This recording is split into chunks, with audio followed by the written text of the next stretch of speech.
Asia CEO is really a sought-after brand and recognition among the private sector. I work abroad as an OFW, and I've seen the experience of how Filipino were treated that time. So I always thought of creating an event someday to really recognize Filipinos and also market Philippines. Let's present Philippines in a positive light. And the goal is expand your business, start your business, move your business to Philippines, hire Filipinos. They're good people to work with, and you'll do well. That's the goal.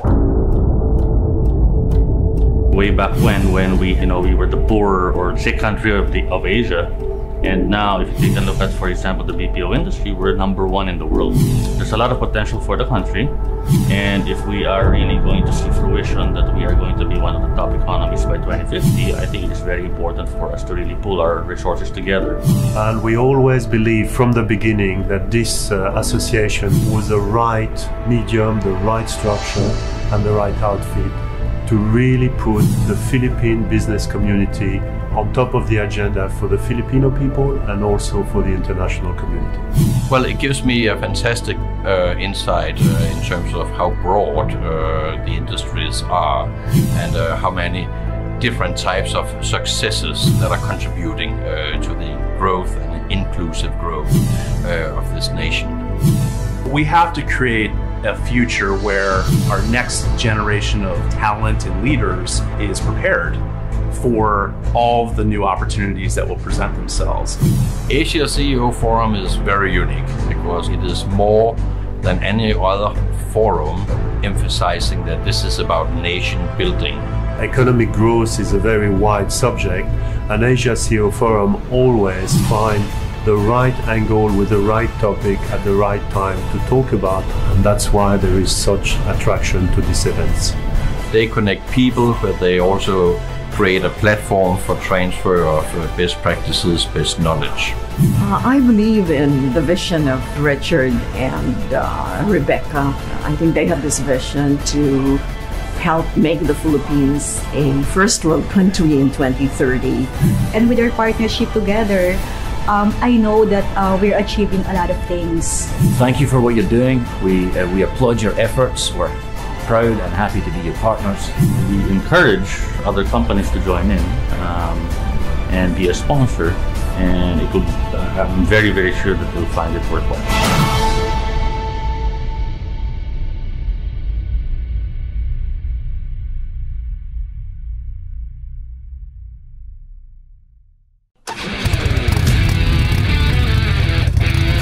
In a world of uncertainties, there are two kinds of people. Those that are hindered by life's challenges, and those that see and act on the opportunities these bring. I choose to be the latter.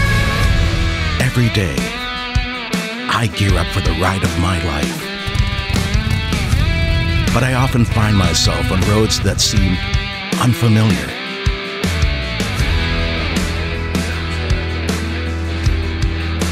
Do I keep riding? We have the power to create a better world, one step at a time. Just look ahead and keep moving forward. Hi guys!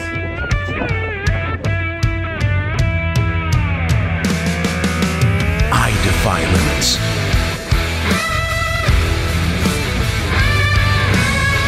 I am George Santos, an educator, a road warrior, and a father. I am unbreakable. I've been there. The struggles, the agony, the pain. Trying times that challenged my strength, questioned my purpose, and tested my faith.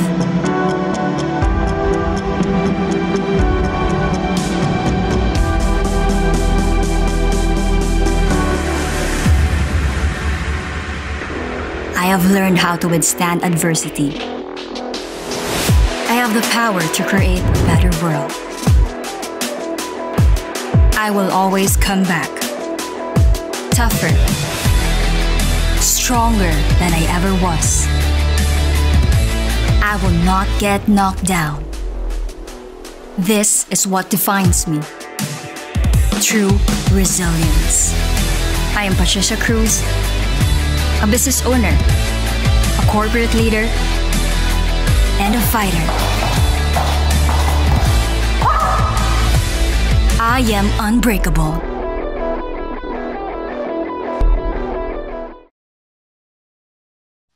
Let us bow down in humility as we enter in the holy presence of God. Abba, Father, we thank you once more for allowing us to gather today. Thank you that you are ever present in our lives, regardless the situation. You are with us in our highs and our lows, in our triumphs and trials, and in the quiet moments. You are always there as our Father and friend when we call on your holy name to help us or when we need a shoulder to cry on. Thank you for all your promises written in your holy scriptures, for you are a faithful God, our one and only true source, the God of sustainability who is loving and always ready to rescue us and provide for all our needs at the right time. We rejoice in these promises because you are truly a promise keeper. Thank you for loving us despite our faults and frailties. Thank you for forgiving our sins. Thank you for molding us in your image and likeness, for blessing us with the capability to create wealth, not only for ourselves, but as your channels of blessings to others who are in need. We will always beg for your wisdom that only comes from you. We pray for it, not just for ourselves, but for all our leaders in the government, organizations, and families, so that they protect and care for the world you created for us to live in. We pray that as leaders, we will be successful in launching ways to provide abundance, harmony, and peace among the peoples of the world. Guide us to be your faithful stewards of all your creation, resources, and gifts, including our lives, families, our work, businesses, our leadership, our time, talents, skills, abilities, energy, wealth that you generously gave each one of us. We dedicate today's Asia CEO program in your honor, dear loving God, as a creator of all things and sustainer of our lives. We ask you to please bless all the speakers who have dedicated time and effort to be here, and bless us. We declare that our regard of you will always remain above that of ourselves and above that of others. We thank you for giving us your only begotten Son, our Lord and Savior, Jesus Christ, who redeemed us from the curse of our sins. We will always give you back the glory and honor all the days of our lives, for you alone deserve it. Please hear and answer our prayer. In the most precious name of Jesus Christ, our King and one Savior of our lives, we pray. Amen.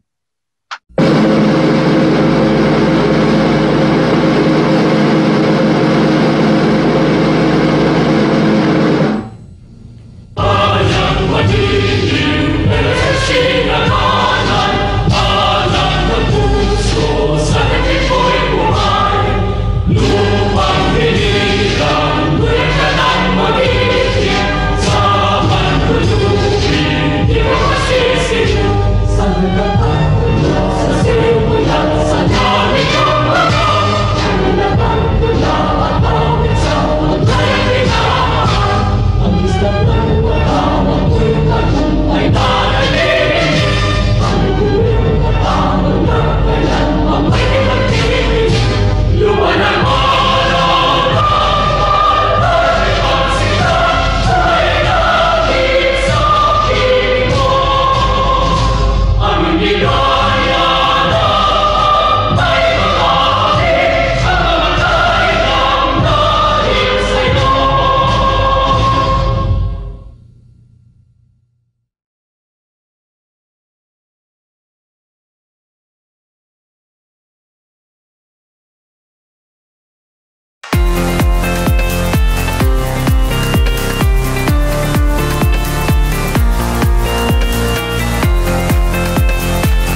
welcome to Asia CEO Clark.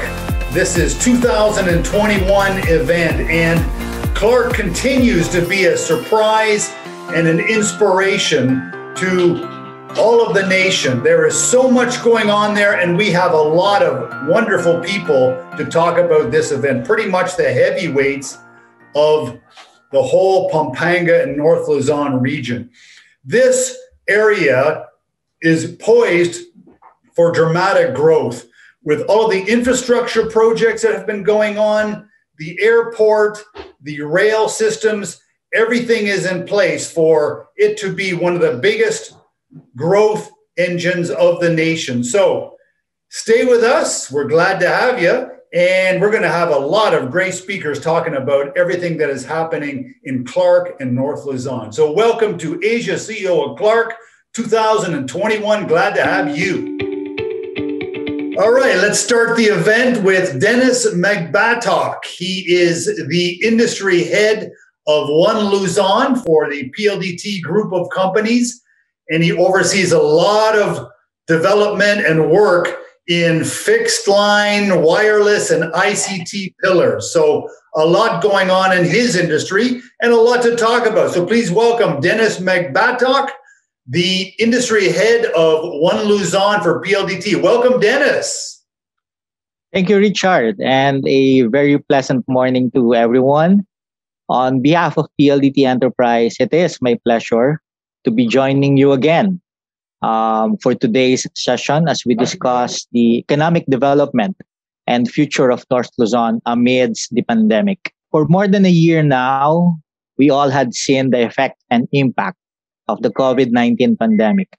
Strict lockdowns were enforced and reinforced, particularly in mid-March this year when we had another surge in pandemic cases. This certainly caused uncertainties in both businesses and consumers, even in North Luzon and Central Luzon regions. The Philippine economy suffered a deep recession mid of last year, but it slowly bounced back in Q3 and Q4. Although economic activity had improved during the second half of 2020, the increasing pandemic cases in March and April 2021 has dampened near-term recovery plans. Temporary closure of businesses in North Luzon was high, particularly in Ilocos, Cagayan, Pampanga, and in Cordillera region, particularly in Baguio. Highest closure rates were in tourism and food services, construction, recreation, and in education. Amidst this continued pandemic, businesses and development in Clark and its neighboring cities and provinces will continue to grow. The tourism and hospitality market inside Clark is expected to pick up as various firms and facilities here continued its operations. The Philippines' logistics and warehousing and even the manufacturing market will remain robust through and beyond this pandemic.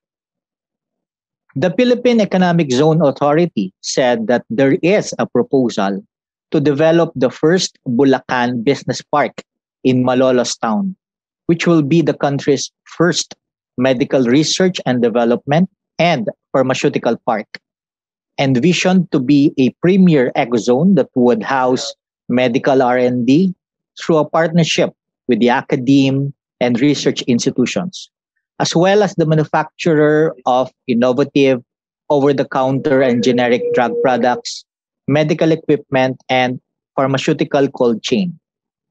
The local merchants and micro SMEs in this region took advantage of PLDT and Smart's robust internet network through its online selling activities and online payment. The growth of our economy is driven by micro SMEs, and these businesses create millions of job opportunities. To support this business growth, PLDT Enterprise has launched its new offering named Beyond Fiber. It's an all-in-one digital solution that will enable businesses at any size with curated digital tools and Wi-Fi fit for the enterprise, all anchored on business-grade fiber. Nandoon ka at my lowest. Nung isa-isa na wala mga customers ko. Nung akala ko, pasara na shop ko. You gave me hope when all seemed dark and when I was lost. You encouraged me to look beyond, to go beyond, to focus on my family, friends, and blessings despite it all.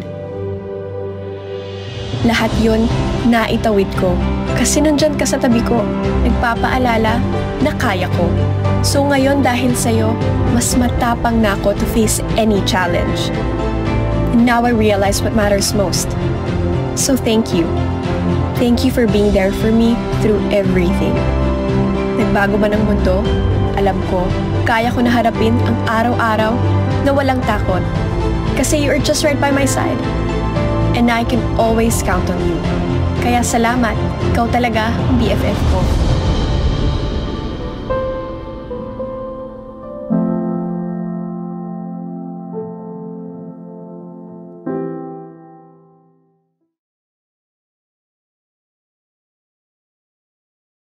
On PLDT Group's side, we've completed our fiberization program in the entire Clark Freeport zone last year. Clark is also a 5G ready city. After building our Vitro Clark data center years ago, which is the largest data center facility outside Metro Manila, our Vitro disaster recovery facility is now operational and ready to serve the DR needs of enterprise customers. This is the first purposely built DR facility in Central Luzon, and it has 2,300 plus seat capacity. For the new Clark City in Tarlac, the PLDT Group has continued the discussion with BCDA for its development as a premier smart and safe city that will support both private businesses and the national government. To date, New Clark City is equipped with high-speed internet infrastructure and is 5G ready as well. It is supported by a resilient and a redundant PLDT fiber optic network.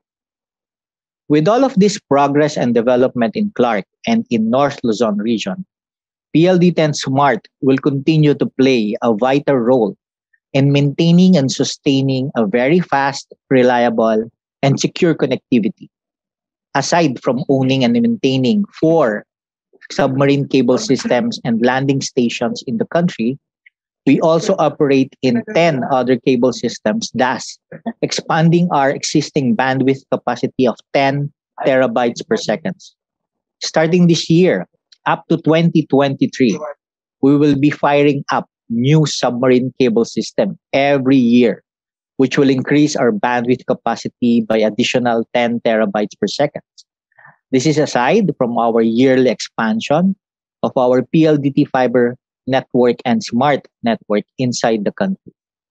We are on target for our transport network transformation project, which aims to implement a more agile, more scalable, automated, and simpler IP-centric network to deliver the best customer experience, improve existing services, and future-proof for 5G services and applications. Our 5G rollout in North Luzon is also unprecedented, firing up 5G towers in Benguet, Bulacan, Isabela, La Union, Nueva Ecija, Pangasinan, Tarlac, Zambales, Pampanga, and Bulacan. All other provinces are also lined up this year.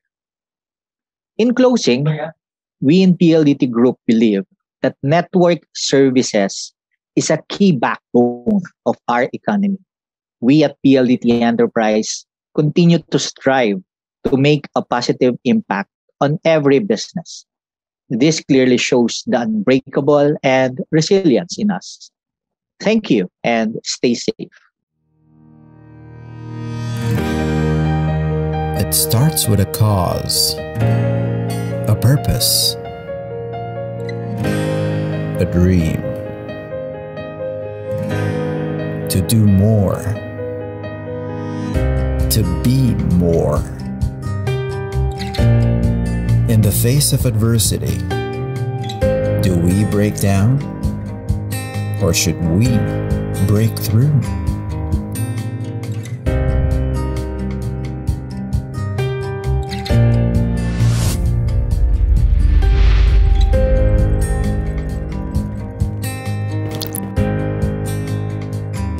Should we be different or strive to make a difference?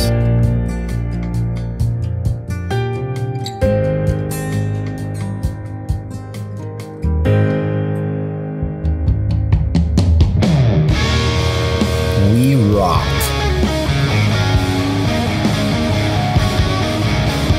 We have the power to create a better world, one step at a time. This is our revolution. I'm Juan Miguel Javier, an IT director, a farmer, and a rock star by heart.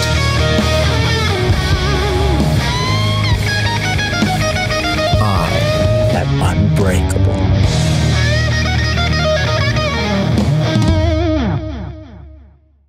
Very good. Thanks, Dennis. Our next speaker is Ms. Laika Pilonio. Laika is the e-government head of Multisys Technologies Corporation, the leading digital economy enabler in the Philippines. She spearheads government-related projects and biddings from the national government agency to the local government units. Good morning, or good day rather, to everyone tuned in.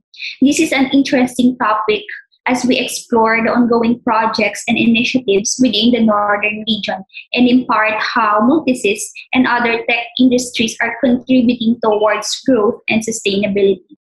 The new Clark City is the country's next metropolis is drawing close to reality as ongoing developments are making waves towards its completion for the Phase 1.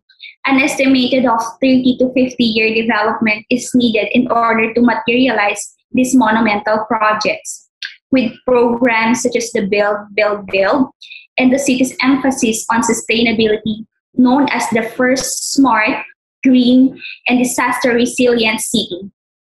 What sets the new Clark City apart from Manila is its integrated infrastructures when it comes to utilities, water and telco, ICT, security, and traffic management. Indeed, with the urban development and forward-thinking infrastructures in place, the new Clark City is going to be the ultimate smart city. The question is, what exactly is a smart city and what makes a city smart? Smart city, in a nutshell, puts data and digital technology together to make better decisions and improve the quality of life in a certain community. A smart city is a software solution developed by Multisys that empowers the local government units through automation of its day-to-day core and essential functions and operations. It is envisioned to promote the ease of doing business and provide efficient delivery of government services. As a matter of fact, any city can become smart as they adapt and implement solutions that are grounded towards the betterment of its constituent and the citizens. But it is not just how about citizens can benefit from the services that the government provides them. A key factor here is valuing the citizen participation. It is centered around the idea that the citizen make the city smarter. Without the citizens being able to utilize the technology the city has to offer, there will be no sense in calling the community a smart city. So how do we make a smart city that is focused for citizens? In Multisys, we have identified and developed the key features of a smart city software solution. First is the one-stop shop web portal and mobile application. It is an integrated and unified portal for the citizens to access registration and application to access the following services: from business permit and licensing, new and renewal, business tax and real property tax payments, community tax certificates, local civil registry, and occupational permit and health certificate. But we didn't just limit it to services. Our key functions here is the electronic payment system integration. The solution is linked and connected to multiple payment channels and gateways. This allows the citizens to pay their transactions in its desired payment options. All the services are available through our own self-service type kiosk machines that can be strategically located in city halls or other LGU-operated facilities without the need to go on queue to the counter.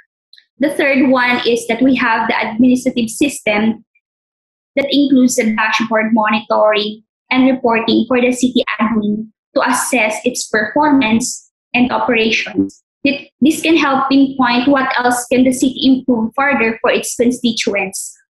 These four functions and features in a smart city will help LGUs to jumpstart in a digitally transforming their community. And what we have already successfully implemented in the country is in City of Kawayan with Mayor Bernard. In City of Manila, of course, with Mayor Isko Moreno. We are also in talks with hundreds and more LGUs across the archipelago to establish the same smart city within their areas. By understanding the LGUs and its residents and getting to know the pain points of the processes, smart city can just be as effective to the provinces and other far-flung regions. And here's why. If you look at the bigger picture, there are three advantages that the LGUs and its constituents can receive in adapting to a smart city. A smart city is safer city. System automation in smart city allow quicker emergency responses and preserve city resources and manpower to other day-to-day activities. While smart city will help to take care of your administrative process so your people can make use of their emergencies. Contactless, paperless, and cashless. Going digital improves the operations performance and reduces carbon footprint. So you don't have to go to the barangay or city hall every time you need to process documents and make payments. Everything can be done online at the comfort of your homes. A smart city promotes smarter governance. Automating processes lessens the probability of corruption while promoting the ease of doing business. Because all of the transactions and operations are in one unified dashboards that helps by making data processes transparent. Overall, smart city helps to strengthen connections and interactions between the government and all its stakeholders. For LGUs adapting to a smart city solution, this enables you to streamline and automate city hall administrative processes, access the system, centralize your data entry, connect with your citizen, and get accurate and reliable information. And of course, providing you better decision making.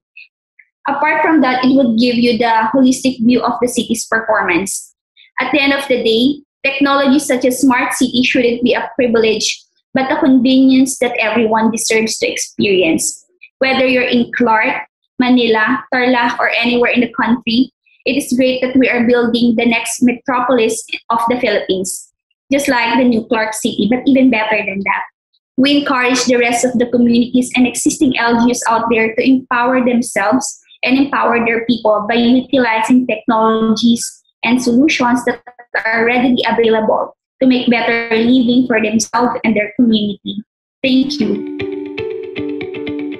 Okay, our next speaker is Gemma Garland, who is Vice President of TOA Global, and they have strong growing operations, a couple thousands now people working in the Clark region. And she has really made a big name for herself in growing the capability of Filipinos in the finance and accounting space. She's played a tremendous role with Ernst & Young Global Services before that, AIG, IBM, Xerox, and others. So now she is really going to set the world on fire in the finance and accounting global services arena. So please welcome Gemma Garland of TOA Global. Welcome, Gemma. Thank you, Richard, and good morning to all of our viewers. It's really a great privilege and honor to be here alongside great speakers and great leaders who are helping shape our economy. And thank you, Richard, for inviting TOA Global to participate in this forum. TOA Global is an expert partner of global accounting firms, providing job opportunities for our local and Philippine-based accountants, bookkeepers, and those in other financial services and administrative roles to work for international accounting firms and get that global work experience. Our purpose is an organization is to build skills, to build competencies, build teams of highly skilled, highly trained, and reliable accountants and bookkeepers in behalf of our clients so that they can remain focused and they are enabled to grow their businesses without the concern for hiring, training, managing, or deploying resources, especially in the highly competitive market for talent.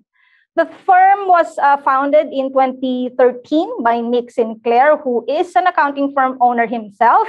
And our journey in the last 7 years has been both really exciting and challenging. We are a foreign company and we started off as an unknown business in the Philippines. But right now, we have successfully expanded into Manila and Cebu, and we have about 1,300 employees in Clark, and just a little over 2,000 employees across all of our offices. Over the years, we have grown to be the largest employer of accountants working for international clients.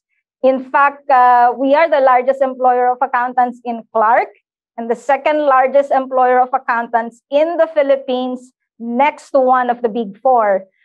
We provide customized professional development plans to meet individual firm needs, meet industry requirements, and also to fill in the skills gap.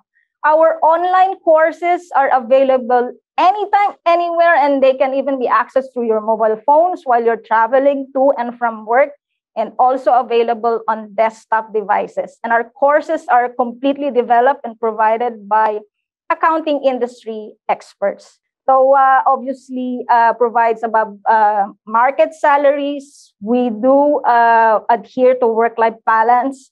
We have sustainable career opportunities and the chance to work, to get global work experiences. And our focus is always on developing and enabling people to do the best work in their careers. We offer extensive employee benefits program designed to help our employees feel safe, cared for, and well prepared for the work of the future. So why have we chosen Clark? It was our first location in which we opened business back in 2013. It has grown and has developed a lot since 2013, and there's a lot of infrastructure improvements year on year. And the location has many benefits, and I can name a few of those. Clark will continue to support and sustain a growth.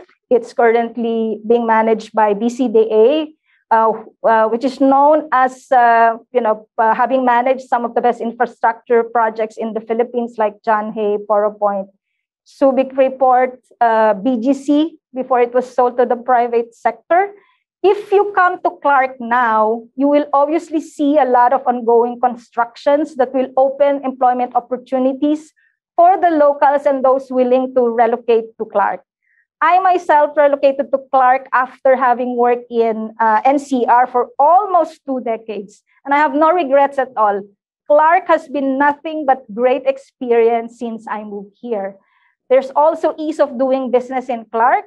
It's under BCBA, so obviously there's less influence, there's less control, and there's less intervention by the local government in terms of policies in running your business within the Clark Development Corporation premises, or CDC.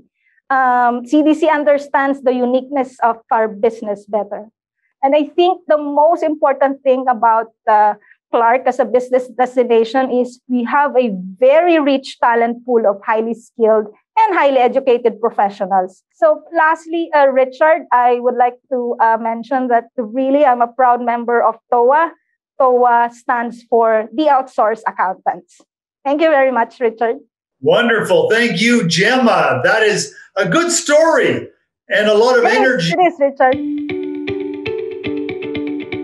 All right, everyone. Our next speaker is Monica Maralit. She is president of Find HR and one of the nation's premier, I would say, recruiting leaders. Philippines, you might not know, has become a bona fide global leader in high-value recruitment work for companies around the world. And her group of companies is leading this charge. So they already have operations in the North Luzon area and have innovative ideas about more. So let's hear her story. Please welcome Monica Maralit of Find HR. Welcome, Monica. Thank you. Thank you so much, Richard. Hi, I'm Monica Morales, and I head Find Human Resources and PSG Global Solutions, as Richard said. We are a recruiting services company and a recruiting process outsourcer for US-based companies. And I'm so happy for the opportunity to speak today on the positive outlook of our industry. While we have heard and seen that 2020 was probably the worst economic recession in recent history with record job losses, there are some sectors that were able to stay afloat. Other sectors not only survived, but they thrived during the pandemic. And these businesses were both essential and non-essential, but pandemic resilient businesses. Some examples of these are food manufacturing and grocery stores, because we have to eat, telecommunications and broadband services, as many of us move to a work from home setup and continue to work from home today. And even the liquor and tobacco industries increased in profits. Digital platforms for financial services like GCash and PayMaya and online marketplaces and food delivery continue to thrive as well. So even in the US and North America, these are the same sectors that continue to do well. As the US recovers with the rollout of the vaccines across the country, more and more of the country continues to open up and starts to return to some sort of normalcy. This in turn is allowing the BPO sector in the Philippines to pick up as well.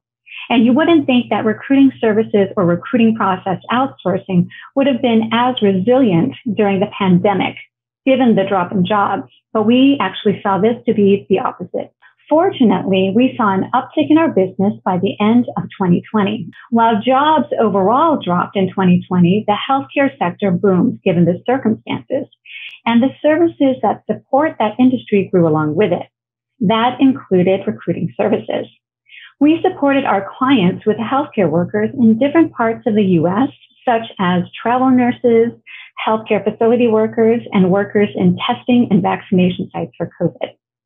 At the cusp of the pandemic, though, like most companies, we were not expecting to see any improvement in growth for the year. Yet, what we saw was the opposite, and we actually posted revenue growth for 2020. Coming into 2021, we see a continued increase, possibly due to pent-up demand from the previous year. Many companies had held off hiring due to unknowns, but as more and more confidence in the economy started to come back, the demand for workers also increased. And we saw that demand in healthcare as well as IT. So PSG Global Solutions and Find HR is actually poised to grow in 2021 again. We had targeted 20% growth for this year, but our results for the past 4 months of this year have us already trending at 30% revenue growth compared to 2020. As we continue to see this growth, we will continue to grow our employee base towards the second half of last year, and we continue this year to venture our reach outside of the NCR. We are investing beyond Manila to reach top talent in other areas of the Philippines. So prior to the pandemic, we had not set our sights on other areas. But as we try to be more agile, we are more open to trying new areas. And fortunately, Central and Northern Luzon have the right talent and the infrastructure to support our needs. We have already grown our employee base to some parts of Central and Northern Luzon, like Clark, Pampanga, Tarlac, and even Baguio, with positive results. Thus, we will continue to have more opportunities for work from home for these employees. We may also venture into work on site in smaller sites or multiple micro sites across the country as we cluster employees. And we expect to implement a hybrid work model. So this in turn will continue to support the real estate sector. And as we see more BPOs continue to return on site or try a hybrid work model, the real estate sector will also continue to see growth.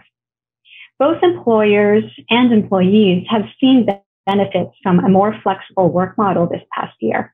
And as we continue to experiment and offer these to employees, this opens up more opportunities for new sectors and new businesses to flourish. The pandemic may have slowed down a lot of sectors, and we won't downplay the harm that it really has done to our economy. But the more resilient companies are really the ones that are flexible, that will experiment with new ways of work, and will continue to see that growth. So we will continue to see positive results from the improved economy in the US, And that will translate into more opportunities for us here in the Philippines and outside of the NCR. And we'll continue to see growth in the different sectors like BPO and commercial real estate as we continue to find our footing in the new ways of work.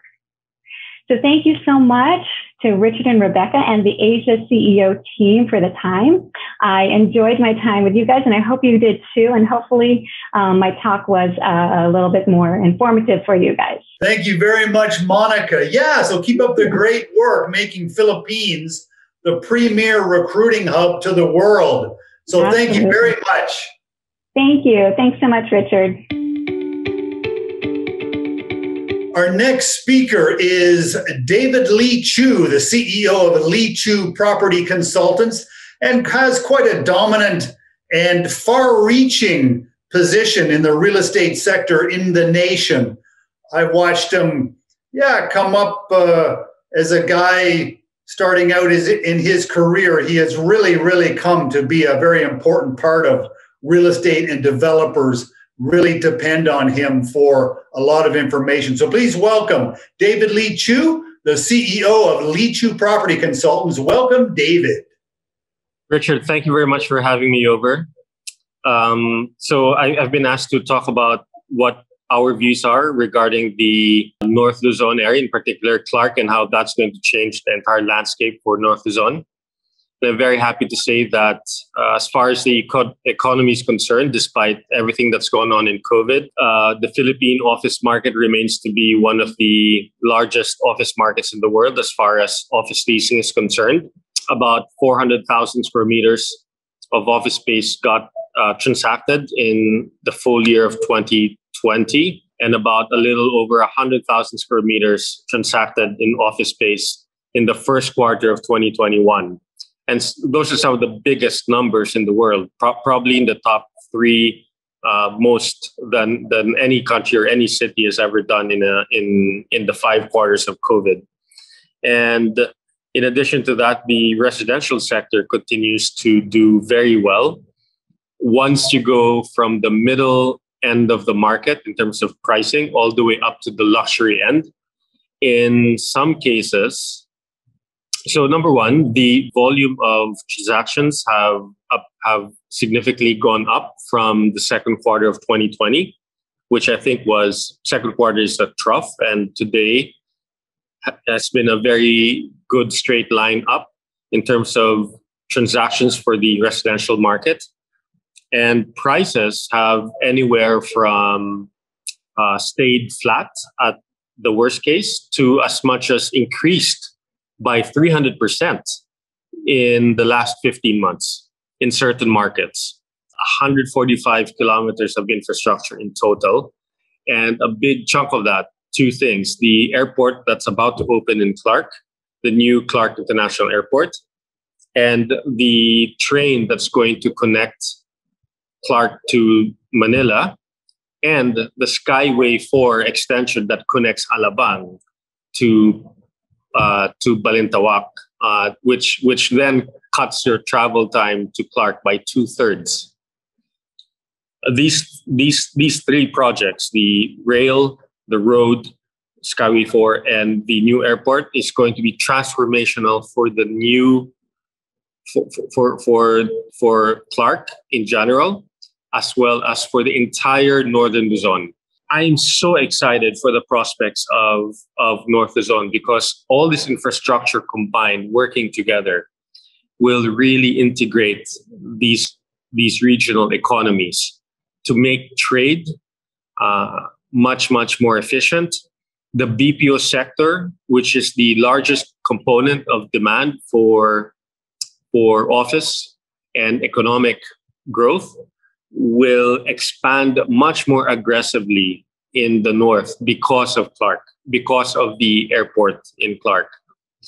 Tourism will grow dramatically, because just consider that everybody from North Asia traveling into Manila, into the Philippines rather, don't need to fly into Manila. They can fly into Clark, and by doing that, they will cut their flight time by an hour. And they will cut their landing time to to out of the airport by about 40-45 minutes. They won't need to line up for 30 minutes for immigration. They won't need another 30 minutes to look for their bags. They can go out of the plane to out of the airport within 15 minutes. I have been criticized heavily for coming out very optimistic, one of the most optimistic people in this market across all segments. And all I have to say to that is, well, first of all, I've never denied the havoc that this crisis is causing millions of people and hundreds of thousands of businesses. But I also have to do my job in telling people that it is not that bad. It could be much, much, much worse. I've been through the 80s crisis. I've been through the 90s crisis. I've been through the 2008 crisis. And I can assure you, these times are a lot better than those crises. And I look forward to a faster road to recovery in the next 12 months for the Philippines, and especially for the property market. And with that, thank you for having me in your program, Richard. Wonderful. Thank you very much, David. We look forward to more of these optimistic. I like good stories, and that certainly was one. So appreciate it very much. Okay, we welcome our next speaker, a special guest. She is Rosemary Raphael, the CEO of Airspeed International, one of the nation's dominant logistics providers, and just a great story. She started the business from scratch, is now one of the dominant players, and welcomed a very big investor the past year or two. The SM Group bought into her. So just a fantastic success in every way, and a delightful person. Please welcome Rosemary Raphael of Airspeed. Welcome, Rosemary.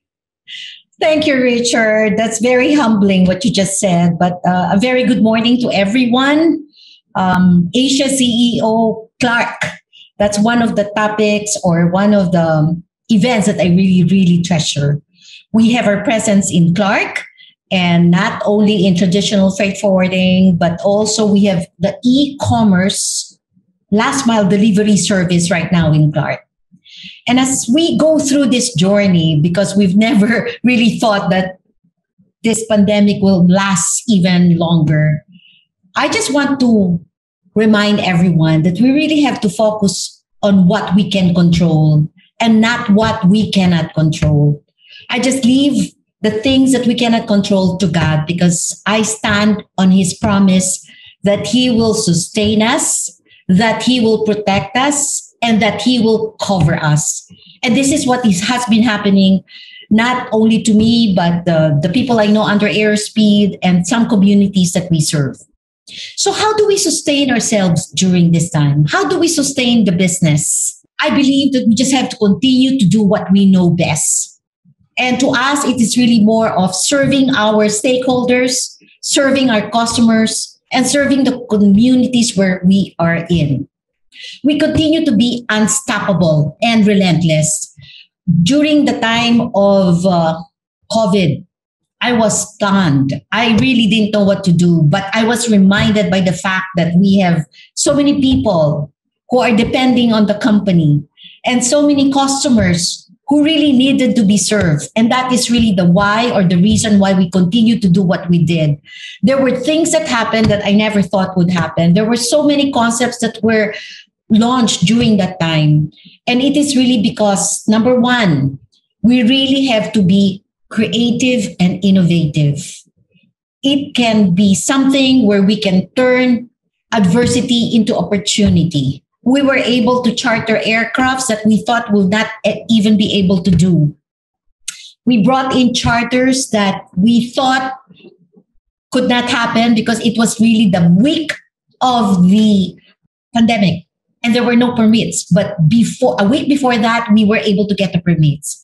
It is being scalable, knowing that this is the level where we are in and pushing ourselves until we're able to get to that level. I always remind our people that we need to push. And push means push until something happens, or pray until something happens.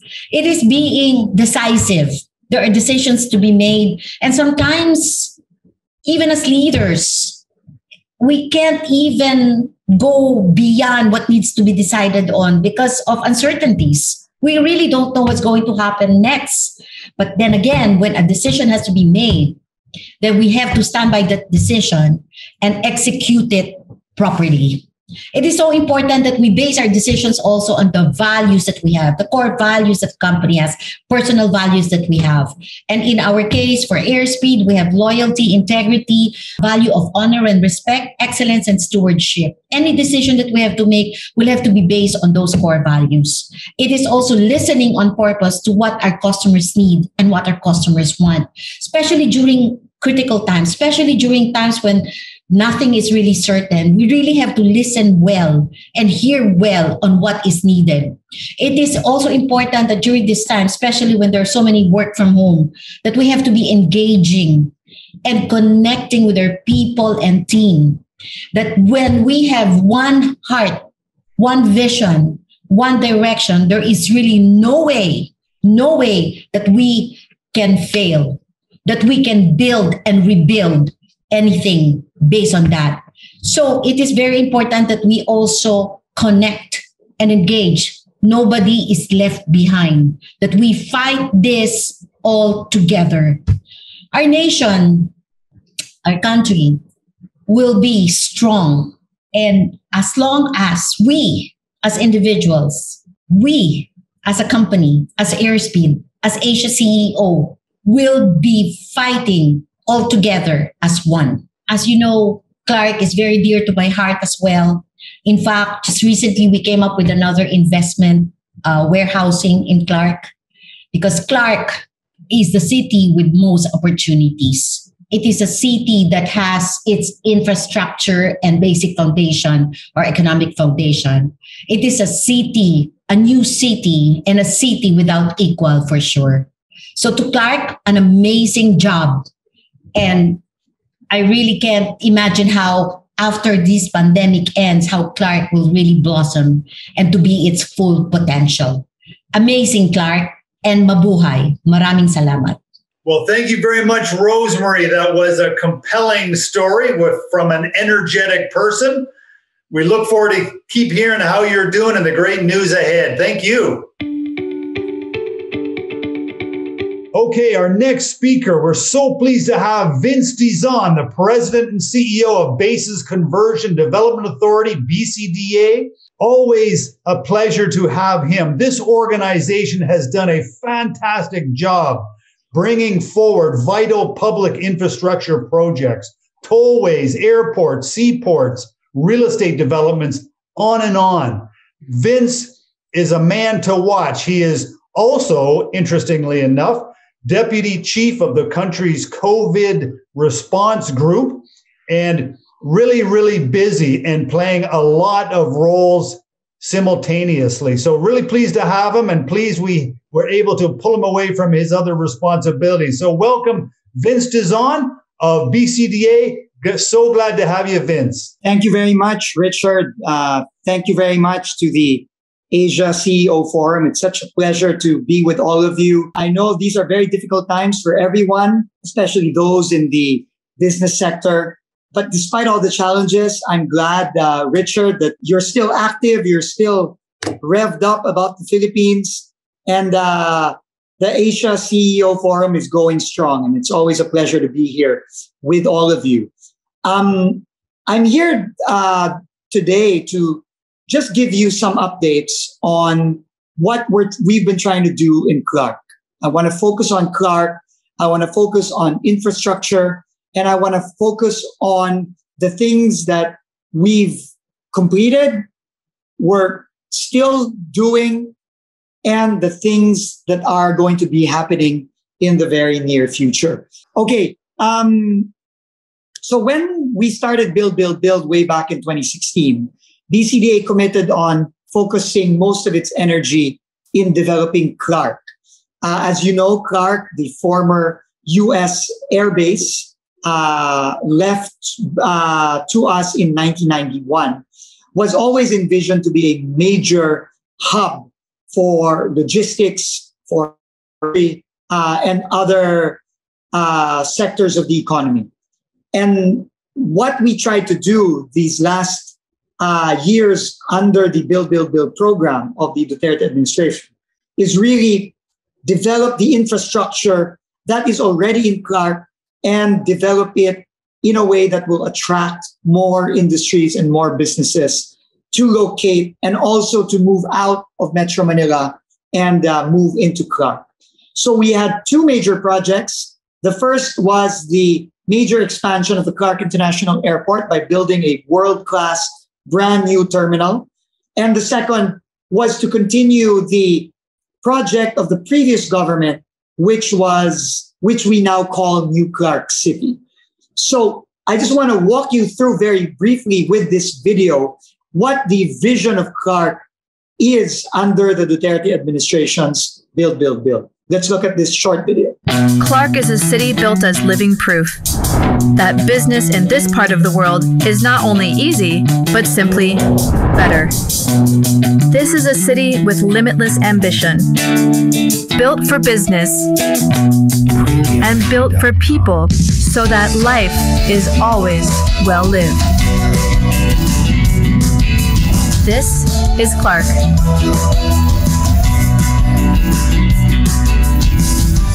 So we envision Clark as a brand new metropolis that will allow not only businesses in this part of the country to thrive, but also serve as a major hub throughout the world. So, and this is driven primarily by the development of Clark International Airport. So as you can see, the plans for Clark International Airport started when the president took office in 2016. We were able to very quickly have this approved by the approving agencies of NEDA and the Department of Finance. And in 2018, we started construction. And we're very proud to say that next month, we will be opening this new gateway in and out of the Philippines for the entire world. And we will be opening a new terminal, world-class, run by Philinvest, Robinsons, PAGS, and most importantly, run by the Changi Airports Group, the operator of the #1 airport in the world, Changi Airports of Singapore. And this was built by Megawide GMR in record time. They built this in less than 3 years. It's a 110,000 square meter airport capable of more than 10 million passengers per year. And this is really what's going to drive the development, not only in Clark, but in the entire region north of Metro Manila. So as you can see, it's almost done. These photos were taken, I think, 2 months ago. And right now, we're very, very happy and confident that we're going to be able to inaugurate this airport in June. Because of the development of the Clark International Airport, we were able to attract a major logistics locator back to the Philippines.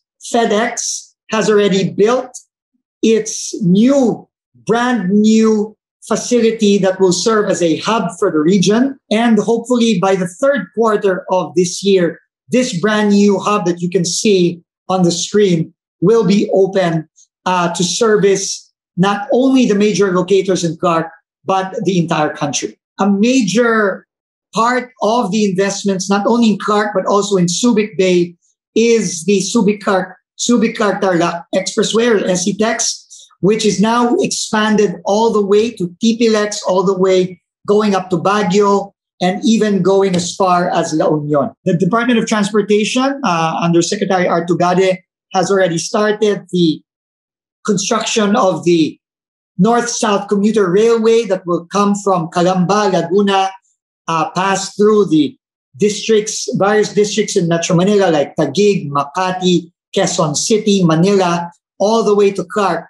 And DOTR said we will have some partial operation by 2022, but the entire line from Manila to Clark International Airport will be done by 2024 or early 2025, and it will allow for less than an hour travel from Metro Manila to Clark. Of course, there will be a new Subic Clark Cargo Railway, which will serve as the first phase of the freight railway system throughout Luzon. And this hopefully will not be completed by 2022. Sorry, it will start by late this year to be completed maybe by 2024 and 2025. Of course, we have the Clark BRT system that's already here in Clark to provide more mass transportation throughout the Freeport zone. So many projects going on in Clark, but of course, what BCDA has begun is really probably its most ambitious project yet.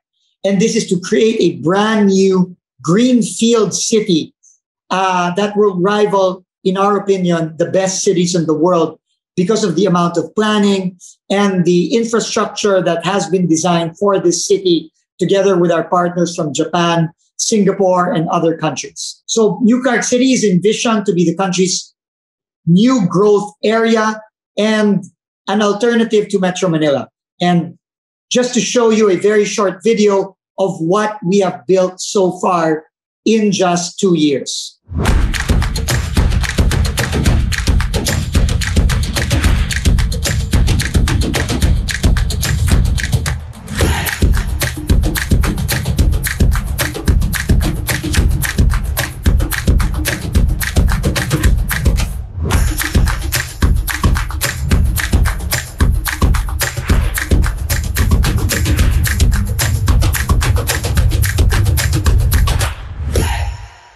So just to give you some updates on New Clark City, we are working with the best partners in the world.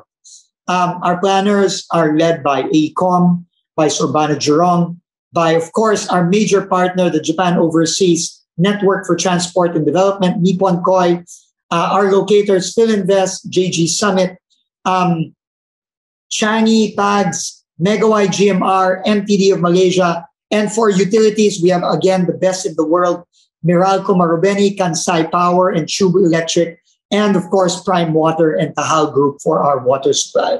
And right now, we are full speed ahead, despite the challenges of the pandemic, to attract government offices to relocate to Clark. And we have a major hospital in Clark, the UPPGH Polyclinic. We have a river park, which is going to be even expanded further with the help of a grant from the British government. And our major locators from government, beginning with the Central Bank of the Philippines, the Bangko Sentral ng Pilipinas, who will be moving its currency and mint production facility to Clark from East Avenue in Quezon City into a world-class 30-hectare facility that will house our currency production, our minting facility, our central bank data facility, and other facilities of the central bank. This will also be followed by the Supreme Court.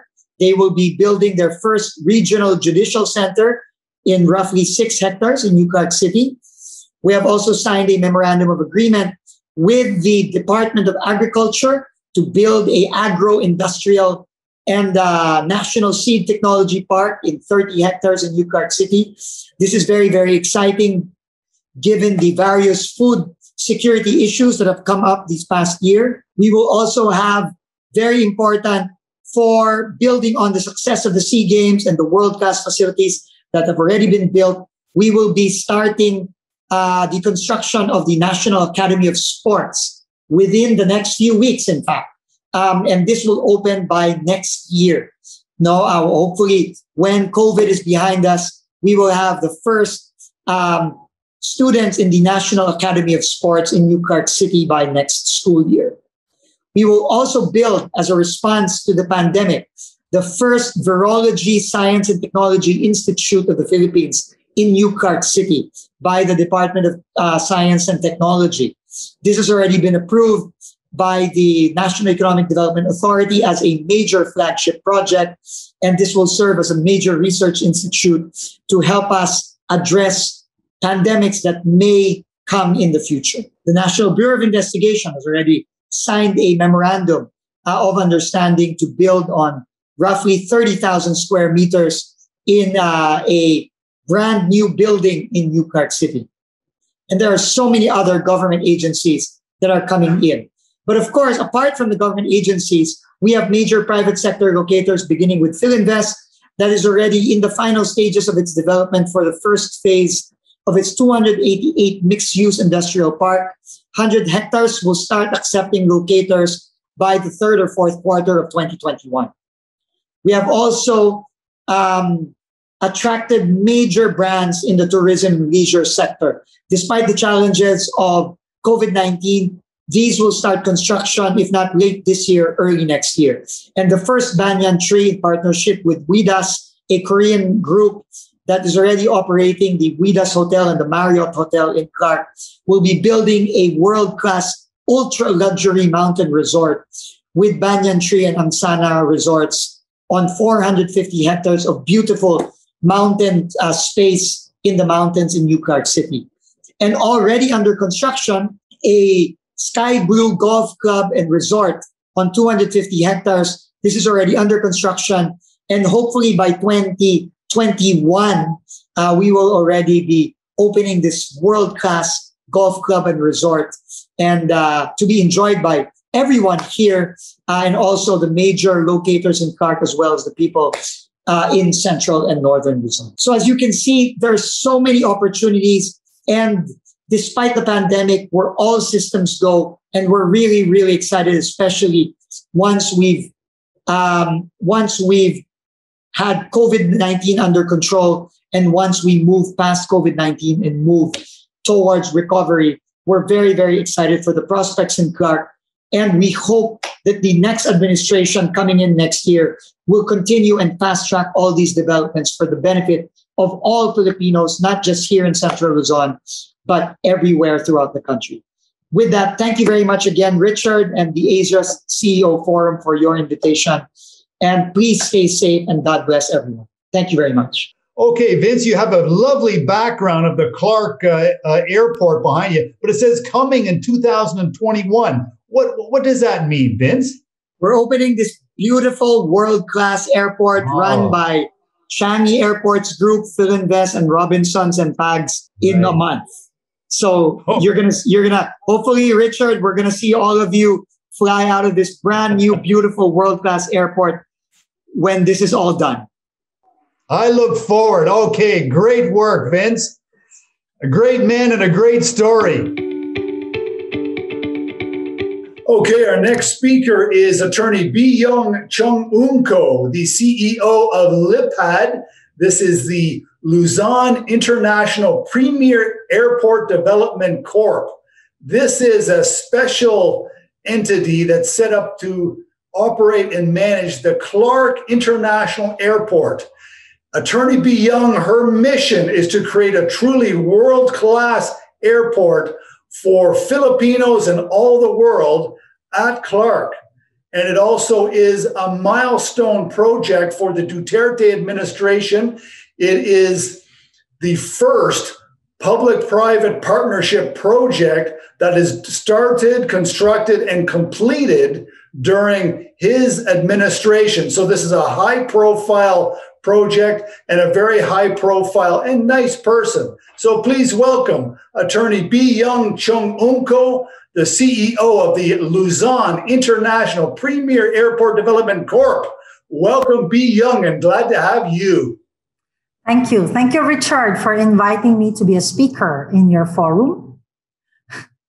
So maybe just a background. As you said, the Luzon International Premier Airport Development Corporation, or LIPAD for short, was awarded the operations and maintenance of the Clark International Airport and the adjoining civil aviation complex, covering more than 800 hectares. And it was dubbed as the first private-public partnership with Bases Conversion Development Authority. It has started in the Duterte administration, and we hope to complete it, or we're scheduled to complete it this year. LIPAD, maybe just a brief introduction about LIPAD. So LIPAD, it's our consortium members are all committed to bring their expertise to make the Clark International Airport a world-class airport. And our members are Philinvest Development Corporation, JG Summit, the Philippine Airport Ground Support Solutions, and Changi Airport. No? And Changi is not only our stockholder, but is also our technical advisor. So our goal is very simple, very straightforward. We want to be the country's premier gateway by revolutionizing the way we travel and the way the world experiences the Philippines.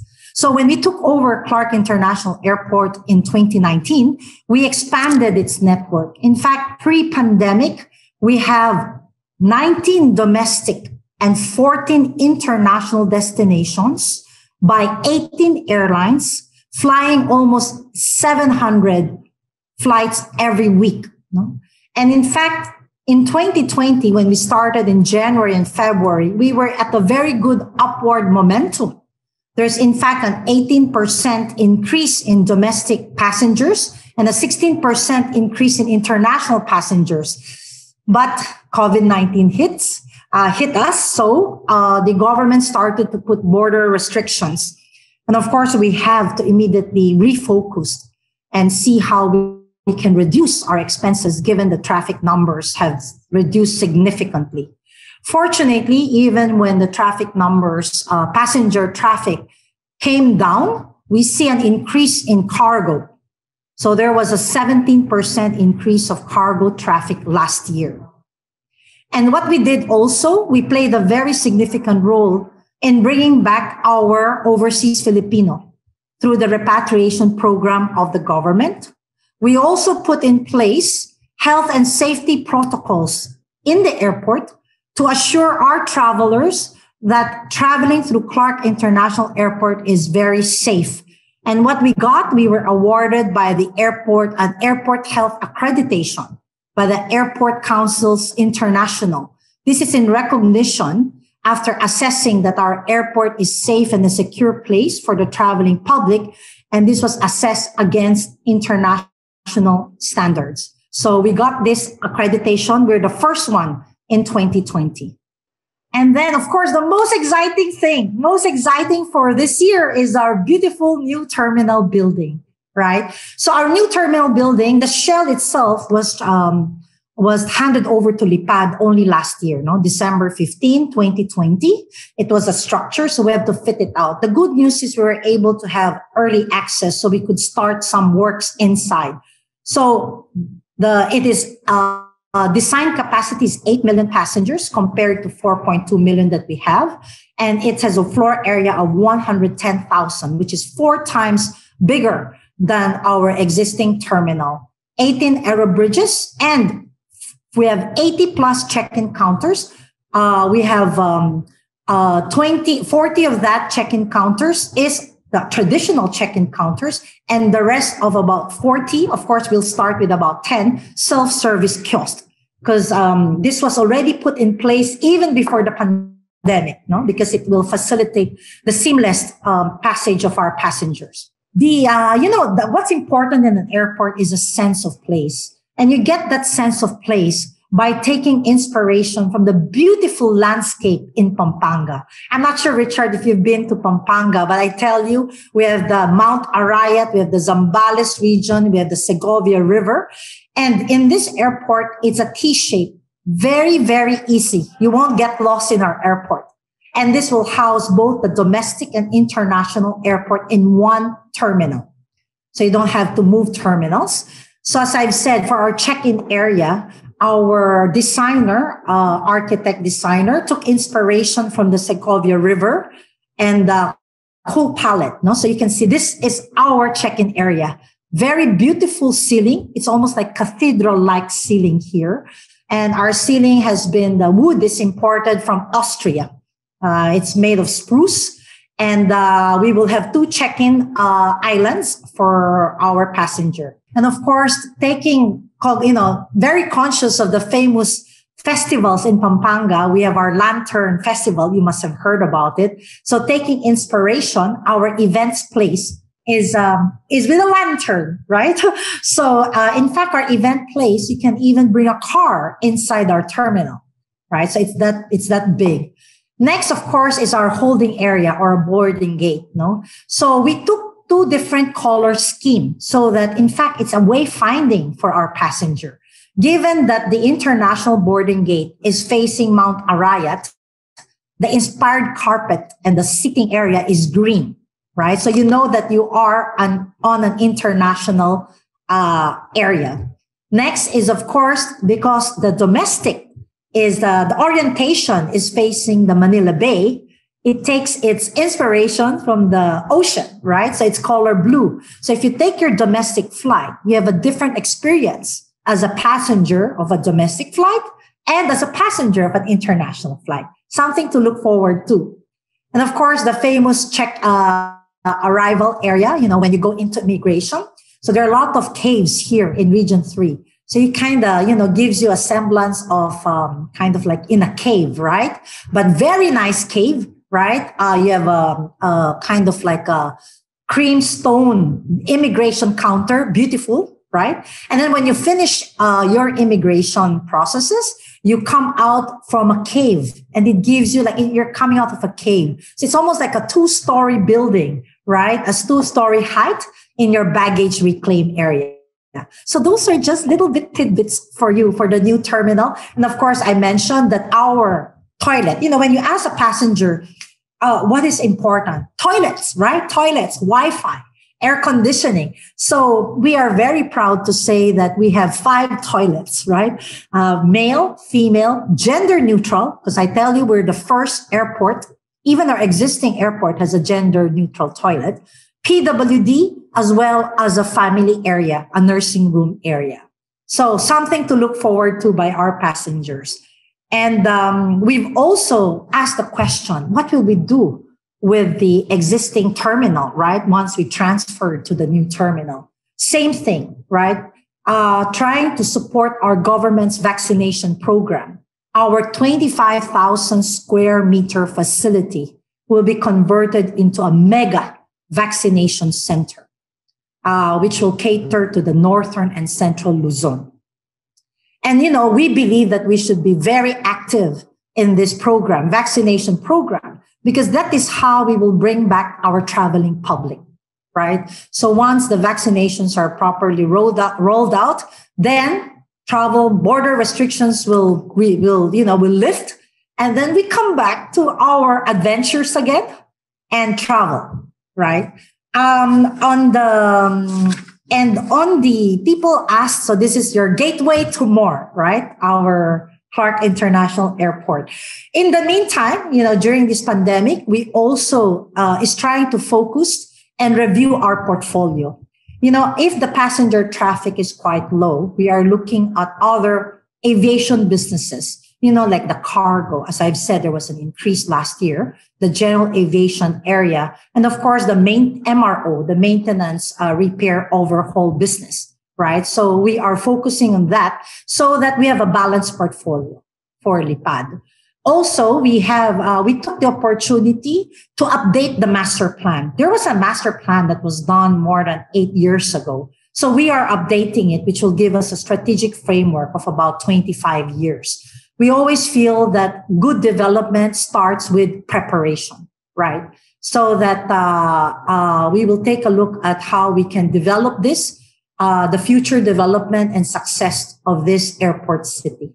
So that's a snapshot of what Lipad and what Clark International Airport will be offering. And of course, if you ask me, I think one of the topics here is why Clark? Why is Clark very attractive, right? So that Clark is in central Luzon. It's it brings it's a very strong catchment area for region 1, 2, and 3. You're talking about more than 20 inhabitants, that can be catered by this airport, and including, of course, those in Quezon City. That can decide to come here. Central Luzon it's the 3rd biggest economy in the Philippines, right, in terms of GDP. And there's very good growth potential in Clark. It is now, you've seen a lot of new developments, the new Clark City, and as well as the Clark Global City. And you will see that this will be the next metropolis of the Philippines. And of course, it's an emerging destination. It's a jump-off point to the various tourist destinations of Central Luzon and for Northern Luzon. And of course, lastly, you have a world-class airport. That's why Clark is very attractive. Thank you. Oh, thank you very much, Biyong Chung Unko. That is such an inspirational story and so exciting for the nation to watch you and your progress. Hello, everyone. I'm Mitzi Borromeo, and I'll be moderating today's discussion. It is always such a huge pleasure to get into the minds of amazing people brought together by Richard and the Asia CEO Forum team. I'm really excited to learn more from you about at this year's Asia CEO Clark Forum, your perspectives and insights on the future economic hub in Clark. And now everyone's excited about this new the prospects of this new disaster resilient city, sustainable city. I want to ask Gemma first, because Gemma, you're quite new in Clark. You were with Ernst & Young and you just moved to TOA Global last February, if I'm right. So what has it been like to make the shift from Manila to Clark? Tell us about the developments you're seeing, the changes, because maybe it'll give us a taste of the excitement or the environment there. I think it has, I have no regrets relocating to Clark. Clark has always been nothing but great experiences since I moved here. So there's a lot of things that I noticed, obviously, after working for like 2 decades in the metropolis or in NCR.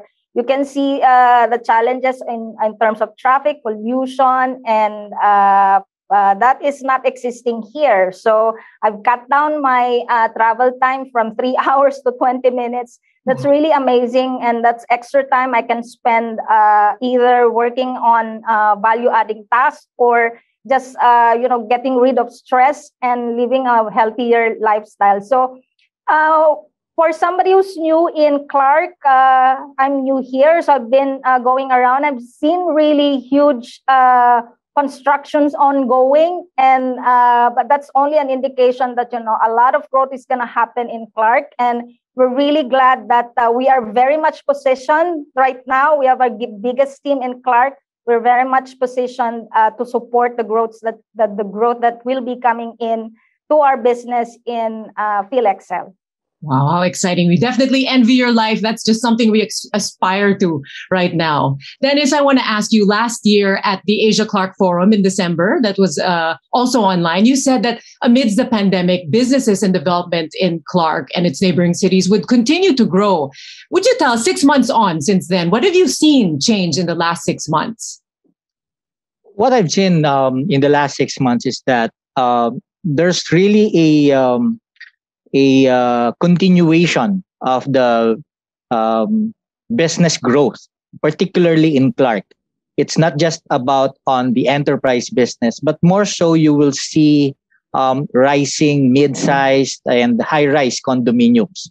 So it really shows that Clark is indeed the new city to work with, to work on, and to live on. And that's where PLDT Group comes in, not just on the infrastructure, not just on the connectivity, but also on the cybersecurity aspect. We've built our data center there. We've operationalized already our data resiliency and disaster sit facility also in Clark. Yeah, you talked about that, and you talk about faster, more reliable, secure connectivity. And during this pandemic, we've really seen the shift or the rise of traffic in the countryside. So I want to ask you, do you think the Philippines is ready for this transformation? I mean, we are one of the worst in terms of internet connection, the second slowest in the ASEAN region.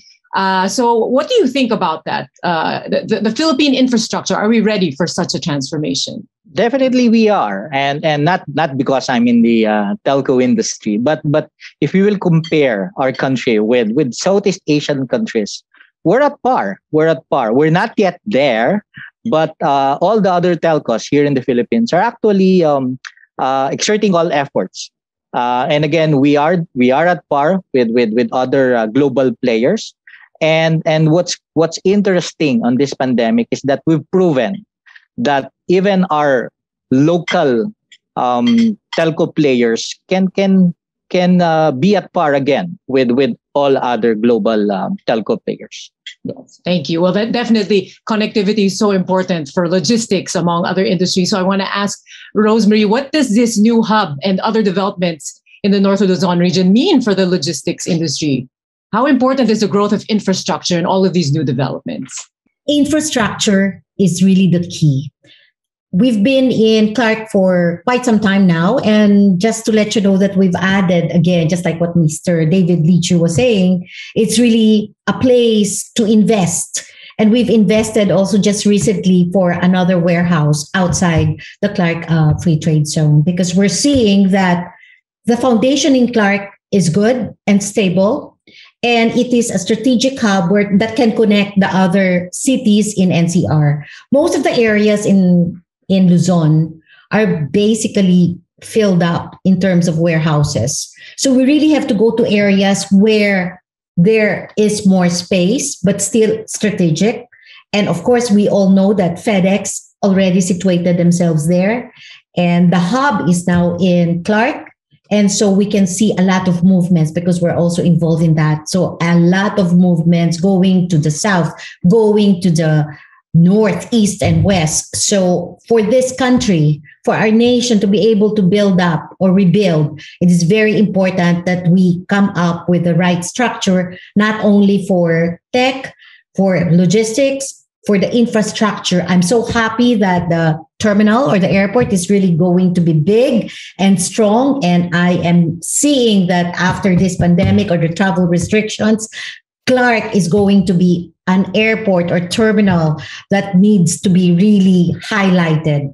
Absolutely. I can really feel that excitement amongst all of you. So since you mentioned the new terminal, I want to go to Attorney Biyong. So the new terminal is expected to open in July. Talk about how the old Clark International Airport has been repurposed. Not only though is it before the opening, though, it was also used as a vaccination center. Tell us about that. So once we move to the new terminal, now, in fact, we are applying to use the existing terminal as a vaccination center. Okay. Right? Because we will be moving to the new terminal soon.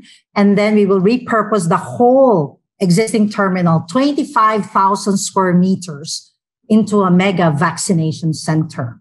So that's two projects this year, the new terminal and the vaccination center. So for this new terminal, it's about 110,000 square meters. It's 4 times bigger than the existing terminal, right? And I'll just explain maybe three features, of this terminal, quite distinguished from the other airports in this country. One is timely. It's a contactless. We're trying to encourage contactless check-in. So here we will have self-service kiosk, self-bag drop. And by the way, you don't even touch the screen. You communicate with your phone. So your phone is communicating with the self-service kiosk, so don't touch the screen. So that's one. Second, it's a silent airport policy. What's so irritating is when you go through an airport and say, Miss Borromeo, we're waiting for you in gate 42. No more. You'll be left behind. But anyway, we have a lot of flight information display system that can announce all the boarding, right? So public announcement will be minimal. And third, it's a very inclusive airport. We're very proud that maybe 4 years ago, we already have a gender neutral toilet, right? In the existing terminal. In this terminal, we have 5 kinds of toilet: male, female, gender neutral, a nursing room or a family room, and a PWD, right? So it's very inclusive. And not only that, imagine this. Each boarding gate has an escalator, elevator, and stairs. Easy access for all passengers. You don't have to walk like 500 meters just to go to an elevator, right? To get to your gates. So that one is quite different, right? From the airports we have now in the Philippines. Wow, what you described was just like a dream scenario. Many of us have to go abroad to experience that. And that's great that all Filipinos will have access to that and that we will actually see it in our lifetime. I was worried we may not even feel it in our lifetimes. I want to go to David now. Wow, everything we've heard so far, that's just a great sales pitch, right? For real estate. So I know you have a very optimistic view of this hub of Clark as a hub in North Luzon, but tell me about what this means for the real estate market, for property. I mean, we've seen what you've done, for example, in Bonifacio Global City, but what are you expecting with what's happening in Clark? So I think that Clark will be the next BPO hub for Philippines, because right now it's Manila, and after Manila, the second biggest hub is Cebu, and all the companies have saturated Cebu. They are now saturating Iloilo, and I think the next hub is Clark, because Clark is the only other place where you can tap this many millions and millions of people as qualified workforce. Second is that Clark, I think, will be the first step into what I think will be a tourism boom for the Philippines. What do I mean by that? I think it is very possible that in 10 years, the tourism industry will be our single largest industry. It won't be the remittances anymore. Not because the remittances will shrink, but because the tourism industry is going to be that much bigger. It is a game changer. It definitely is. So it's very exciting. Everything you've said, I'm worried now that everybody's going to rush to go to Clark, and I think it can sustain 1.2 million people. You'll have 12 million people rushing to Clark, but it's good. We'll have better transportation, better public transport to get there. Now, Manny, I want to go to you. You've done a lot of interesting, amazing projects in Clark. Can you tell us more about those projects? Yeah, thank you, Michi. Yeah, one of our 8 operating solar plants is located in Clark. It's a 22 megawatt solar plant. And actually, in the northern Luzon part, we have another solar plant in Bataan, actually. And we're doing our first solar rooftop project in the Bataan area also with the air authority of the Freeport area of Bataan. And actually, we're going to put up another solar project in Zambales area. So that's about 70 megawatts, which can power up about 50,000 homes. And also, we're about to start our construction on another solar project in Pampanga. That's in Arayat, Mexico area. That's another 50 megawatt solar project.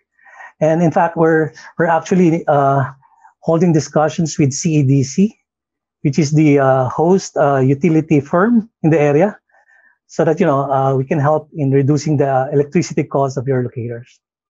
I want to go now into the challenges. Obviously, big projects like this also have a lot of challenges. And one thing we saw a lot of coverage in 2019 when there was more talk on this is there were some social issues. For example, the displacement of indigenous communities like the Aitas. So, when we look at big projects such as the new Clark City, this always brings to mind that, we're having to destroy the certain green parts to promote green or sustainable projects. And it's some concerned parties have said it's really all about the bottom line, that it's all business centric with little or no input from the people who cultivated the land. So indigenous communities, and at most risk are the Aitas, and they've been displaced by this. So I want to ask you about your thoughts on, perhaps maybe with Monica for now, employment opportunities. Perhaps a project like this, will that open economic or opportunities for them, for the marginalized communities, Monica? I think so. I think as long as there is an opportunity, they have the skills, and there is an opening for it, I think there will be opportunities for them. There's always, as you know, something as large as Clark, and there's so many different opportunities that are already there. As long as we are open to them, as well as they have the skills that we are looking for, there's going to be an opportunity to open up our workforce towards them. It's so exciting to hear from all of you, and we're really looking forward to what else will be springing up in Clark and the North Luzon region. And again, I want to thank you all for your insights. It's been another enlightening, it's almost like a class, learning from all of you, all these ideas also for how we can improve our companies and ourselves. And I guess at the end of the day, as you said, it's really all about being flexible. We're adapting to the times, and focusing on connections. And as I always say here at Asia CEO Forum, it's really promoting the country as a first world country. And we're seeing that here with projects like Clark. Thank you to all of you. Back to you, Richard.